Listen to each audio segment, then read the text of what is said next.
So hi guys, welcome back to our channel crick sir. Vivo pro kabaddi season 10 Tamil Nadu மூணாவது போட்டியில் 2வது வெற்றியை வச்சிருக்காங்க. கண்டிப்பாக தமிழ்நாடு ஃபேன்ஸ் இந்த வெற்றி எதிர்பார்த்திருப்பாங்க. கண்டிப்பாக அந்த வெற்றி இப்படி வரும்னு எதிர்பார்த்திருக்க மாட்டாங்க. ஏன்னா அவ்வளோ க்ளோஸான ஒரு மேட்ச். கண்டிப்பாக தமிழ்நாடு ஃபேன்ஸை பொறுத்த வரைக்கும் தெலுங்கு டைட்டன்ஸ் தானே ஈஸியாக வின் பண்ணிடலாம் அப்படின்னு தான் நினைச்சிருப்பாங்க. ஏன்னா நானுமே அப்படி தான் நினைச்சேன். ஏன்னா சீசனோட ஸ்டார்டிங்லேருந்து அவங்களோட கோர் டீம் ஒதுங்க அமையலன்னு சொல்லலாம். ஏன் அப்படின்னா பவனுமே சரியான ஃபார்மில் கிடையாது, பர்வேஸ் பெஞ்சலுமே சரியான ஃபார்மில் கிடையாது, ரீப்ளேஸ்மெண்ட்டாக உள்ள அந்த சந்தீப் துல்லுமே சரியான ஃபார்மில் கிடையாது. ஒரு மாதிரியான கோர் டீம் அந்த ஸ்டார் பிளேயர்ஸ் யாருமே அவங்க டீமில் சரியான ஃபார்மில் கிடையாது. நேத்தானா அவங்களோட கோச் தெலுங்கு டைட்டன்ஸோட கோச் ஸ்டார் பிளேயர்ஸ்லாம் உள்ள குறைச்சி யங் பிளேயர்ஸ்க்கு நிறைய சான்ஸ் கொடுத்தாங்க. அவங்களுமே கரெக்டாக யூட்டிலைஸ் பண்ணாங்கன்னே சொல்லலாம். இன்னொரு பக்கம் தமிழ்நாடு டீமை பொறுத்த வரைக்கும் லாஸ்ட் சீசன் இருந்த அதே கோர் டீம் அதே 7. ஸோ லாஸ்ட் சீசன் இருந்த அந்த எக்ஸ்பெக்டேஷன் ரொம்ப தமிழ்நாடு ஃபேன்ஸ் கிட்ட எகிரி வச்சிருக்கு. ஸோ கண்டிப்பாக அந்த 7ல் இப்போதைக்கு ஒரு சில பிளேயர்ஸ் ஃபார்மில் கிடையாதுன்னு சொல்லலாம். அதில் முக்கியமாக அபிஷேக், மோஹித் மாதிரியான பிளேயர்ஸ் அவுட் ஆஃப் ஃபார்ம்னே சொல்லலாம். பட் இருந்தாலும் அவருக்கு நம்பி சான்சஸ் கொடுக்குற அஸ்வன்குமார் அதில் கண்டிப்பாக யூட்டிலைஸ் பண்ணிப்பாங்கன்னு நான் நம்புறேன். ஸோ இங்கே நேற்று மேட்ச் பொறுத்தவரை தமிழ் டீம் 2 பாயிண்ட் டிஃபரன்ஸ் தான் வின் பண்ணியிருந்தாங்க. தமிழ் ஃபேன்ஸ் கண்டிப்பாக இதை எதிர்பார்த்துருக்க மாட்டாங்க. அந்த மாதிரியான ஒரு பர்ஃபார்மன்ஸ் தெலுங்கு டைட்டன்ஸும் கொடுத்தாங்க. அது மட்டும் இல்லாமல் நேற்று மேட்சினோட ஸ்கோர் கார்டு பார்த்தனாலுமே நமக்கு புரியும். நேற்று மேட்ச் கண்டிப்பாக ஒரு பெண்டுலம் கிளாக் மாரி தான் போயிட்டு இருந்துச்சு. சீசா மாரி தான் இந்தாடி தான் போயிட்டு இருந்துச்சு. ஃபர்ஸ்ட் ஹாஃபில் கண்டிப்பாக தெலுங்கு டைட்டன்ஸ் முன்னாடி இருந்தாங்கன்னே சொல்லலாம். பட் அதான் தமிழ் ஒரு கம்பேக் பண்ணாங்க, தெலுங்கு டைட்டன்ஸ் ஆல் அவுட் பண்ணாங்க. திரும்ப ஃபர்ஸ்ட் ஹாஃபோட எண்டிங்கில் தமிழ் மேலே வந்தாங்க. ஸோ நேற்று கவர்ஸில் டிஃபென்ஸில் நடந்த மிஸ்டேக்ஸ்லாம் தாண்டி அந்த சின்ன லீடை கடைசி வரைக்கும் கேபிட்டலைஸ் பண்ணாங்க தமிழ் டீமு. அதை பொறுத்த வரைக்கும் ஒரு பெரிய விஷயம் தான். ஸோ நேற்று மேட்சை பொறுத்தவரை தமிழ் டீமில் இருந்து நரேந்தர் குமார் 9 பாயிண்ட்ஸ் எடுத்திருந்தார், 8 பாயிண்ட்ஸ் இருந்தார், ஒரு டேக்கல் பாயிண்ட்ஸ் இருந்தார். அதுவும் பவனுமே பிடிச்சிருந்தாரு லெஃப்ட் இன் பொசிஷனில் இருந்து. சூப்பர் 10 எடுக்க முடியல. கடைசி ரைட்டில் எனக்கு தெரிஞ்சு அதுதான் ட்ரை பண்ணியிருப்பான்னு நினைக்கிறேன். சூப்பர் 10 ட்ரை பண்ணியிருப்பாரு. பட் இருந்தாலும் அது மிஸ் ஆயிருக்கு. ஒரு யங் பிளேயர் எதிர்பார்ப்பாரு தான், அந்த ரெக்கார்ட்ஸ் எல்லாம் கண்டிப்பாக எதிர்பார்ப்பாரு தான். அதெல்லாம் தான் கொஞ்சம் கேபிட்டலைஸ் பண்ணி ஆடணும், மெச்சூரிட்டி வேணும்னு கொஞ்சம்.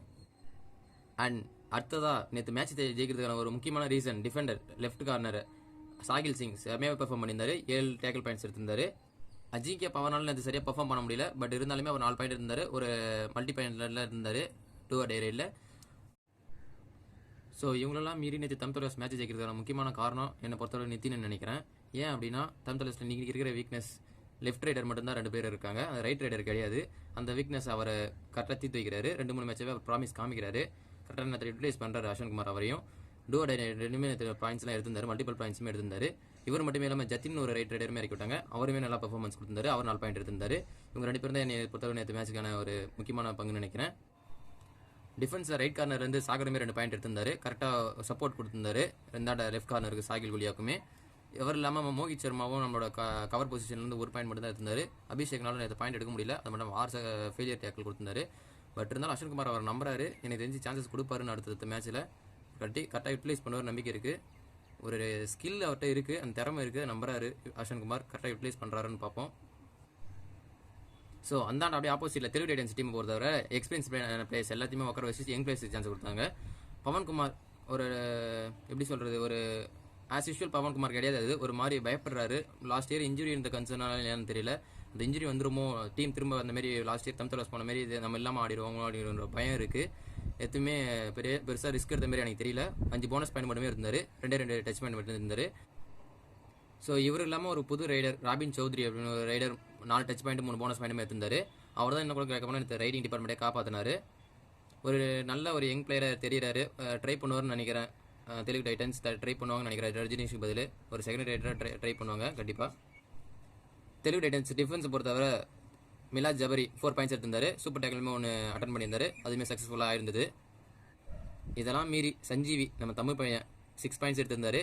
சொல்லவே ரொம்ப சந்தோஷமாக இருக்குது. பட் இருந்தாலும் தமிழ் தலைவர் செகண்ட்ஸாக எடுக்கும்போது ஒரு மாதிரி பார்க்க தமிழ் தலைவசா தமிழ் பையனான்னு கேட்கும்போது ஒரு மாதிரி பார்க்க முடியலன்னு தான் சொல்லலாம். அதுவும் அந்த ஆல் அவுட்டை தவிர்த்ததெல்லாம் கல்லுன்னு தண்ணியே வந்துருச்சு. கொஞ்சம் ஒரு பயத்தை காமிச்சிட்டாருன்னு சொல்லலாம் தமிழ் தலைவர் டீமை பொறுத்தவரை. ஸோ அட்லாஸ்ட் நேற்று 2 டீமுமே நல்ல கபடி தான் ஆடி இருந்தாங்க. கடைசியில் தமிழ் தலைவர் அந்த ஆல் அவுட் நிகழ்த்தனால 2 பாயிண்ட் டிஃபரன்ஸில் வின் பண்ணியிருந்தாங்க. அபிஷேக் உட்கார வைக்கணுமா இல்லை கண்டிப்பாக அவர் ஆடி ஆகலாமா அப்படிங்கிறத நாங்கள் கமெண்ட் செக்ஷனில் சொல்லுங்கள். என்னை பொறுத்தவரை நான் அபிஷேக் இன்னும் 2-3 மேட்சஸ் கொடுத்து பார்க்கலாம். ஒரு தமிழ் பையன், ஒரு அவர்கிட்ட திறமை இருக்குது, ஸ்கில்ஸ் இருக்குன்னு நம்புறாரு அஸ்வன்குமார். கண்டிப்பாக எனக்கு தெரிஞ்சு கண்டினியூ பண்ணுவார்னு தோணுது. தெலுங்கு டைட்டன்ஸை பொறுத்தவரை இந்த ஒரு யங் டீமை கொண்டு போகலாம். ஒரு கான்ஃபிடன்ஸ், ஒரு நம்பிக்கை கொடுக்குறாங்க. லாஸ்ட் மேட்ச் தோற்ற விதத்துக்கும் இந்த மேட்ச் தோற்ற விதத்துக்கும் ஒரு டிஃப்ரென்ஸ் இருக்குது. க்ளோஸாக ஃபைட் பண்ணாங்க, தமிழ் சீக்கிரம் ஃபைட் பண்ணாங்க. ஒரு நல்ல டீமாக தெரியுறாங்க இந்த தெலுங்கு டைட்டன்ஸ். இந்த டீமை ஃபாலோ பண்ணாலும் கண்டிப்பாக ஒரு கம்பேக் கொடுக்கறதுக்கான சான்சஸ் இருக்குன்னு எனக்கு தோணுது. ஸோ நம்ம சேனலை பொறுத்தளவு எந்த மாதிரியான கண்டென்ட்ஸுக்கு ஃபாலோ பண்ணலாம் அப்படிங்கிற உங்களுக்கு ஏதாவது ஒரு ஐடியா இருந்துச்சுன்னா கீழே கமெண்ட் செக்ஷனில் சொல்லுங்கள். பார்க்கலாம் அடுத்த வீடியோவில். பாய்.